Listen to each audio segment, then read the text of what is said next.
तासगाव बाजार समिती सोमवारी सहाय्यक निबंधक रंजना बारहत्ते यांनी बेदाणा उधळींची पाहणी केली आहे। बारहत्ते यांच्या प्रत्यक्ष पाहणी दरम्यान 80% बेदाणा उधळण थांबली। मात्र यावेळी उपस्थित शेतकऱ्यांनी उधळणीवर तीव्र संताप व्यक्त केलाय। या उधळणीचा वस्तुनिष्ठ अहवाल दुय्यम निबंधक सांगली यांना पाठवणार असल्याची माहिती यावेळी त्यांनी दिली आहे। यावेळी निमणीचे उपसरपंच आर.डी. पाटील उपस्थित होते। कृषी उत्पन्न बाजार समितीत बेदाणा उधळण करून अडते आणि व्यापाऱ्यांकडून शेतकऱ्यांची मोठी लूट सुरू आहे, अशी तक्रार मनसे नेते अमोल काळे यांनी दिली होती। यासंबंधी बेदाणा उधळणीची सोमवारी 12 ऑगस्ट रोजी प्रत्यक्ष उपस्थित राहून सहाय्यक निबंधक रंजना बारहत्ते यांनी पाहणी केली आहे।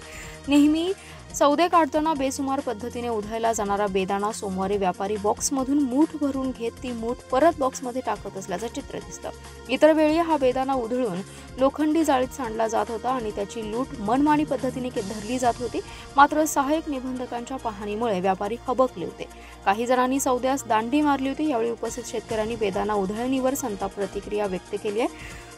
उधळण पूर्णपणे बंद होण्याची मागणी त्यांनी निबंधक सहाय्यक यांच्याकडे केलेली आहे। यावेळी बारहत्ते यांनी सर्व बेदाणा उधळणीची पाहणी करत शेतकऱ्यांच्या प्रतिक्रियाही घेतल्या आणि सर्व प्रतिक्रिया आणि पाहणी यांचा वस्तुनिष्ठ अहवाल डी.आर. सांगली यांच्याकडे पाठवणार असल्याचं सांगितलं।